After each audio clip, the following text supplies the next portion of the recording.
I never imagined betrayal would come dressed in love and served with a glass of wine at my parents' dinner table.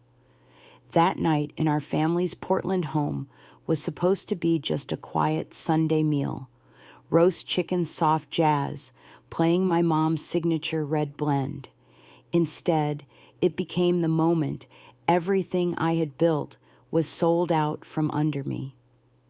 I was 24, a tech founder, and I had poured 3 years of sleepless nights into developing an AI platform that could transform how independent therapists manage their practice. But to my parents, I was still just their daughter, Claire Morgan, the girl who should have gone to law school like her cousins.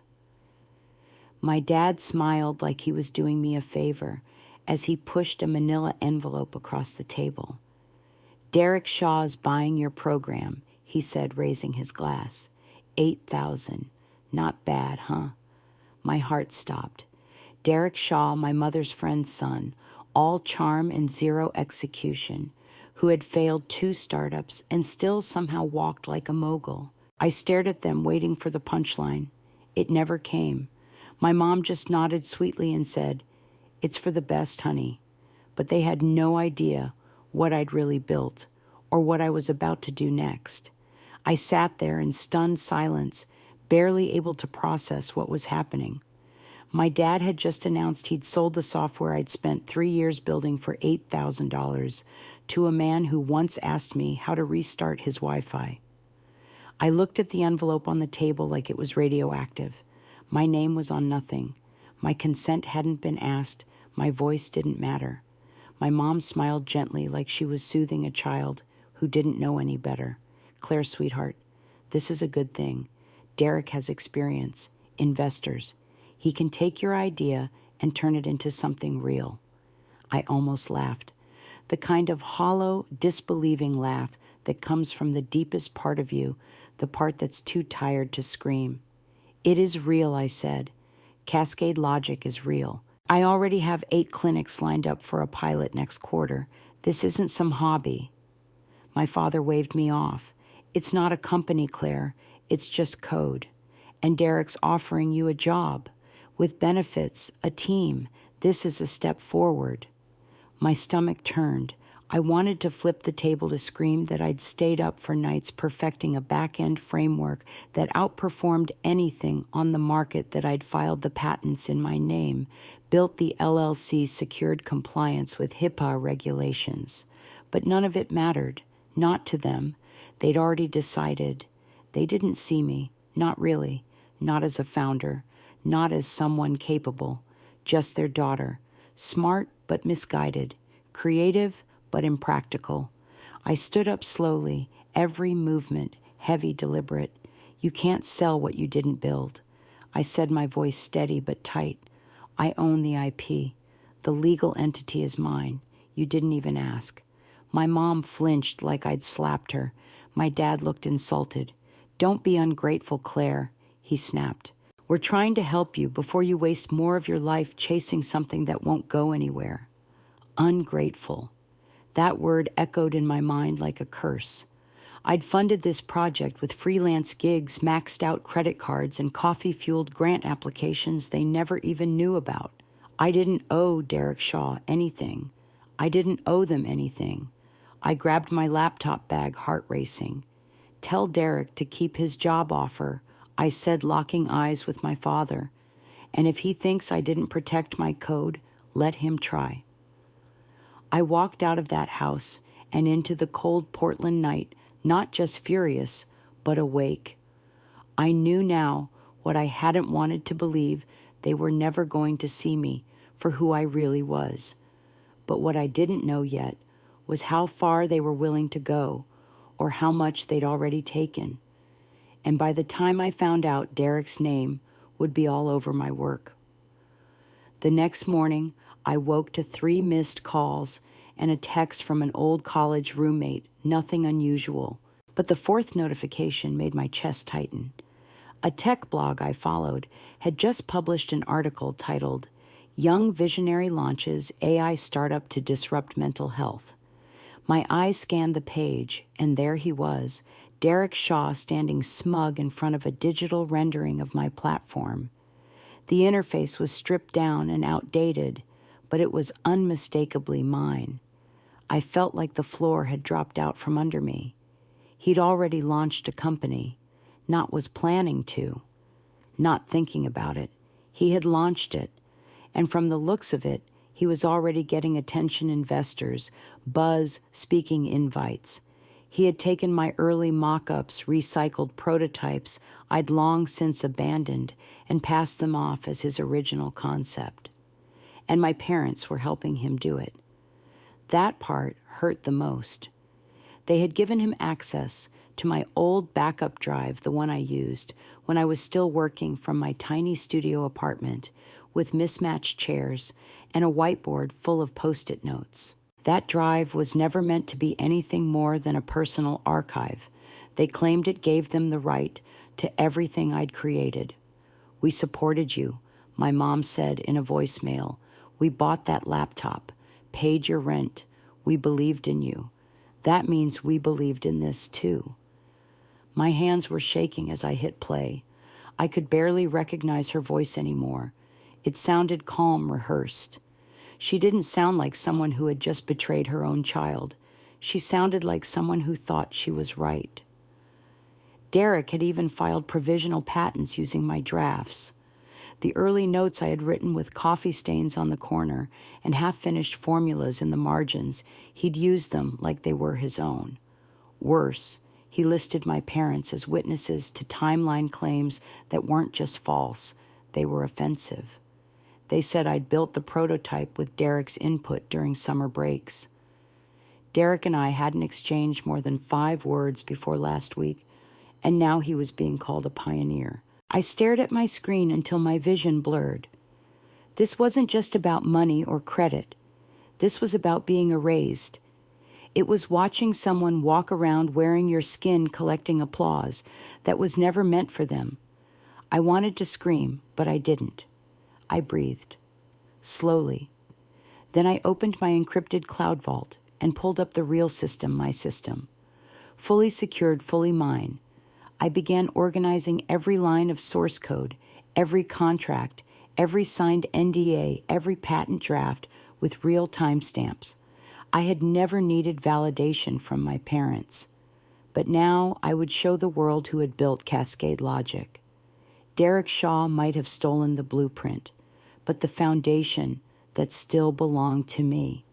And when the time came to bring it all down, I wouldn't just reclaim my work. I'd make sure he never stole from anyone else again. I didn't sleep that night. My apartment was quiet, except for the hum of my laptop and the occasional clink of ice in a forgotten glass of water. Every window was filled with lines of code, contract PDFs, and patent applications. My fingers moved on instinct. There was no room for doubt now. Everything I'd built, every keystroke, every breakthrough in my system's learning engine had to be accounted for. I was building not just a case, but a wall of truth no one could punch through. But beneath the clarity, I felt something deeper grief. Not for the code or the company, but for the parents who'd looked me in the eye and believed some guy in a suit deserved it more than I did. I'd spent my entire life trying to earn their approval, to make them proud on their terms. Turns out, those terms didn't include me leading my own future. By morning, I had a plan. First, I backed up everything to 3 separate encrypted drives and placed one in a safety deposit box. Then I made a call to someone I'd only met once during a legal tech conference, but never forgotten. Her name was Margaret Chang, an intellectual property lawyer with a reputation that made even Silicon Valley execs sweat. When I explained the situation and sent over a preview of my evidence, her response was instant. "Meet me tomorrow," she said. "Bring everything." I did. And the moment she stepped into her downtown San Francisco office heels, clicking blazer crisp, I knew I was in the right place. She flipped through my documentation, nodding slowly, occasionally raising a brow. When she finished, she leaned back and gave me a look I'll never forget. "They really thought they could steal your company for $8,000, she said. I gave her a tight smile. "They thought I was just a girl with a side project." Margaret's smirk deepened. "Well, then let's show them what a girl with a side project can do." For the first time in days, I felt something like strength returning to my spine. I wasn't just reacting anymore. I was preparing for battle. That same afternoon, I started refining the fail-safe I'd quietly built into my original code. A deep authentication layer that would only trigger when the system was run in real time. It wouldn't affect demos, mock-ups, or tests. But the moment Derek's version of Cascade Logic went live without my developer key, it would collapse. Not out of malice, but as a way of keeping it from hurting real people. You can't trust a thief with someone's mental health records. I ran simulations, tweaked the code-tested fail points. I wasn't just fighting for my work, I was protecting everyone who believed in what Cascade Logic could become. Then, just before midnight, my phone buzzed with a message from Lena, an old friend from college who now worked IT at a clinic on my pilot list. "Claire, you need to see this. Derek's system just went live, and it's crashing." I stared at Lena's message, heart pounding, barely able to breathe. Derek's system just went live, and it's crashing. I knew exactly what that meant. The failsafe had activated. Everything was happening just as I designed it. Authentication errors, access denials, a silent alarm coded into the back end of a stolen platform. It was elegant, really. No dramatic explosions, no obvious sabotage, just a quiet unraveling from the inside out. I sat back in my chair, watching the blinking cursor on my screen as the weight of it settled in. It had begun. I hadn't touched a single line of Derek's code or interfered with his files. I didn't need to. He had built his house on sand and borrowed walls, and now the tide was rolling in. I pulled up the test logs Lena sent over. Screens flickered red. Error after error. Primary developer ID not found. Authentication. Key invalid. Contact C. Morgan for verification. That last line felt like a signature. I'd buried that message deep in the code, only visible when the platform was run live at scale. It wasn't just a warning, it was proof. Proof that Derek had no idea how the system worked, no idea what he was stealing. My phone rang. It was Lena. "Claire," she said, her voice low and urgent. "The whole demo at Cascade Valley just crashed. There were investors in the room. Your parents were there. They looked stunned." I closed my eyes. I could picture it. Derek in his custom-tailored suit, probably trying to stall while the system fell apart behind him. My parents seated front and center, faces slowly draining of confidence as the cracks showed. For a moment, I felt a flicker of guilt. Not because I had done anything wrong, but because part of me still wanted them to get it. To see me not as a daughter who strayed too far, but as the architect of something real. But I knew better. This wasn't just about justice anymore. It was about reclaiming my name, my work, my future. "What happens next?" Lena asked. I took a deep breath, fingers tightening around the edge of my desk. "I'll be there," I said quietly. "At the next demo, the one he's planning to redeem himself with." "Wait, are you serious?" "Dead serious." I hung up and opened my calendar. I knew the date, knew the time. Derek had been bragging about the next unveiling in emails he stupidly CC'd to potential partners' emails I had copies of. Cascade Valley's full-staff demo was scheduled for Friday. Local media invited. A fresh investor pitch built in. And me, I'd already reserved a seat in the back row. I wouldn't interrupt. Not yet. I'd let Derek walk onto that stage like a king. Let my parents beam from the front like they had raised a genius. And then just when the system begged for the one thing only I could provide, I'd step into the light. Not to save him, but to remind them all whose name was on the foundation. The day of the demo came faster than I expected. I woke up before sunrise, heart beating like a war drum, but my hands were steady. I wasn't nervous. Not anymore. I'd already lost the thing that used to scare me most, my parents' approval. What was left to fear, I dressed with intention. Black blazer, soft gray slacks, nothing flashy, just sharp enough to be taken seriously, just understated enough not to draw attention yet. I tucked my glasses into my coat pocket. They weren't prescription, just part of the costume. I wasn't here to make a scene. I was here to watch Derek Shaw bury himself. The auditorium at Cascade Valley Health was buzzing when I arrived. A crowd of maybe 100 clinic directors, angel investors, journalists, and my parents seated front and center like royalty. I slipped quietly into a seat near the back. No one recognized me. Not yet. Derek strutted onto the stage 5 minutes late, as if that made him more important. His hair was perfect. His voice was smooth. Today he boomed, "Myers Logic redefines digital wellness management." I nearly laughed. He couldn't even keep the name straight. His slideshow launched behind him, screenshots, charts, buzzwords, layered over stock photos of smiling therapists. I sat still waiting, and then it happened. The first glitch, barely noticeable. A screen flickered once, then again. Derek ignored it. Our platform uses adaptive AI. The display turned red. Error messages spilled across the screen. Developer ID missing. Primary key not found. Contact C. Morgan for verification. Derek froze. He tapped keys, tried to restart the system. Nothing. Every action triggered more failure. Unauthorized access. Encryption mismatch. System override failure. The crowd started murmuring. A woman in the front row leaned toward her colleague. Investors craned their necks. One clinic director stood, brows furrowed. Derek stammered something about a minor technical hiccup. His face went pale.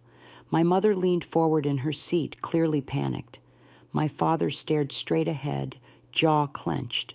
I stood up, quietly, calmly. I walked toward the stage, my heels clicking like punctuation on every step. Derek looked up, confused, then afraid. "Mr. Shaw," I said, my voice steady and unmistakable. "Are you having trouble operating my platform?" A hush fell over the room like a curtain. He opened his mouth to speak, but no words came.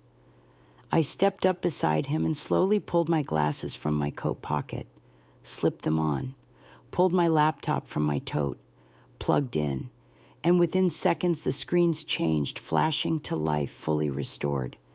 Cascade logic fully operational, real-time data, clean, intuitive interface, live demo running smoother than any mock-up Derek had ever touched. I turned to the audience, heart steady. This, I said, is the original system, the one designed, built, and protected by me. And just like that, the room belonged to me. But I wasn't finished yet. Gasps rippled through the room as I navigated through the live platform, module by module, real-time scheduling, therapist, analytics, encrypted messaging, every piece functioning flawlessly. I didn't rush. I wanted them to see it, really see it. This wasn't a demo cobbled together for show. This was the real thing, my thing.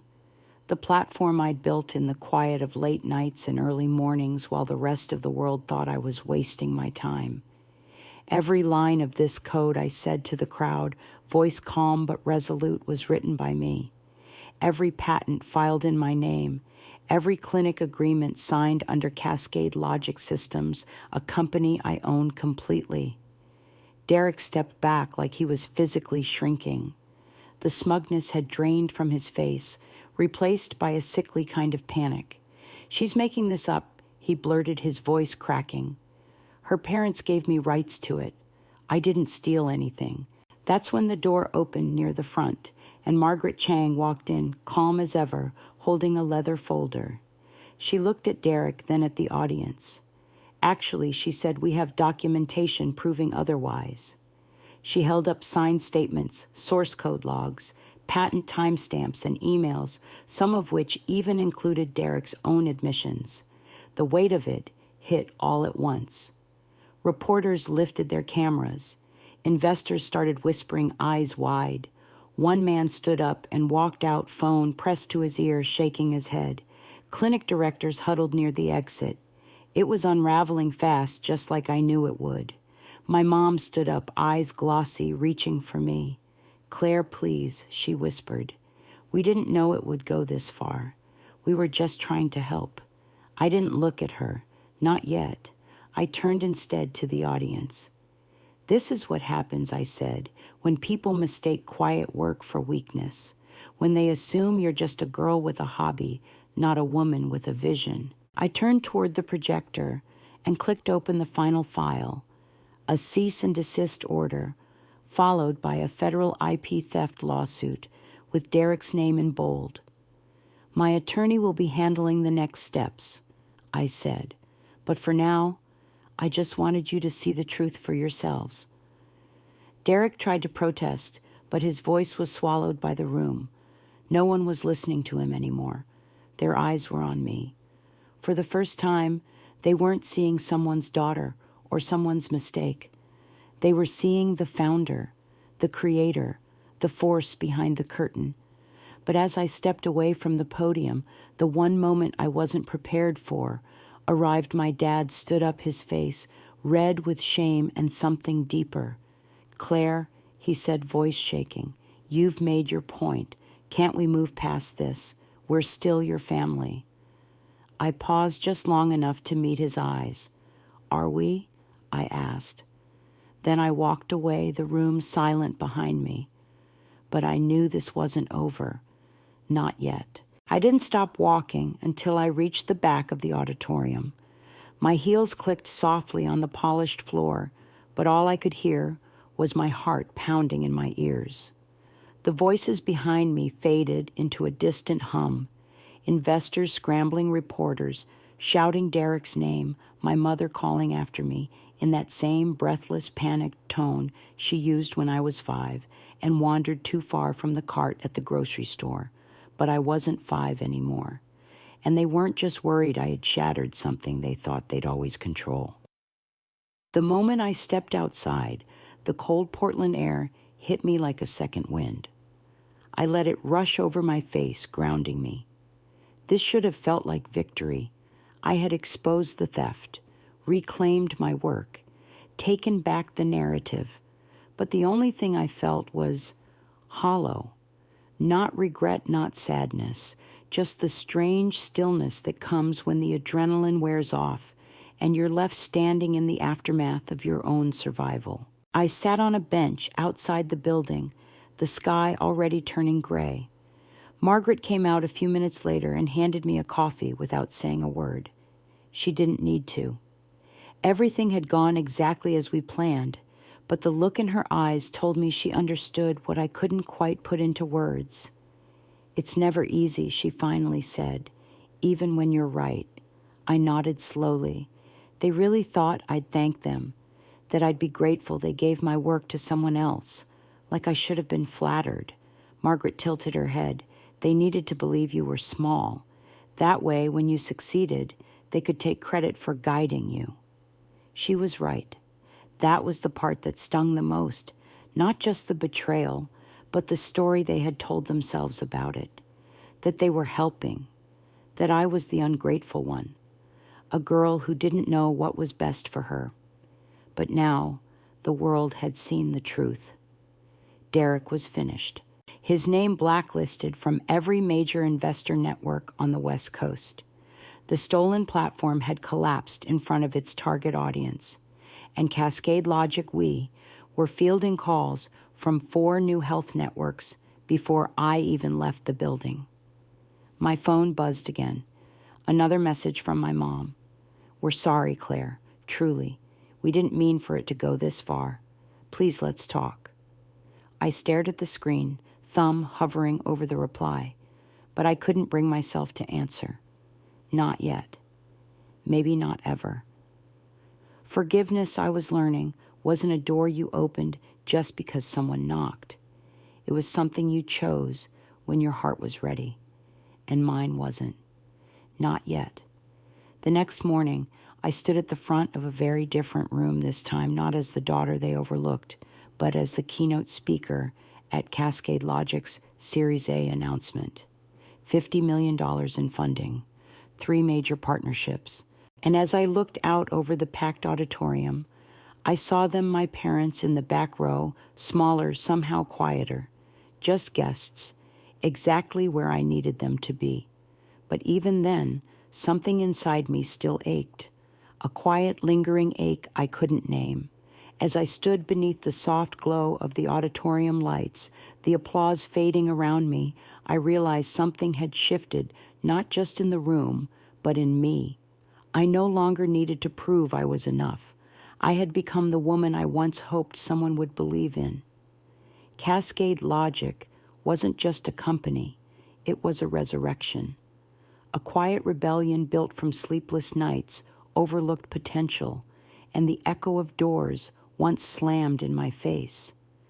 My parents remained in the back, no longer standing at the center of my story, but watching it unfold from the distance I had created.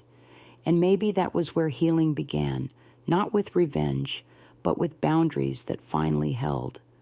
Betrayal has a strange way of clarifying loyalty. It cuts deep, but it also clears space. Space for truth, for strength, for growth. Sometimes the people closest to you will be the first to doubt you, but you are not required to carry their disbelief. You only need to carry your own fire. The lesson: trust your voice, even when it shakes, and never let anyone, no matter how close, define the size of your dreams. If this story touched something in you, share your thoughts below. And if you believe in rising after being dismissed, subscribe. There's more to build together.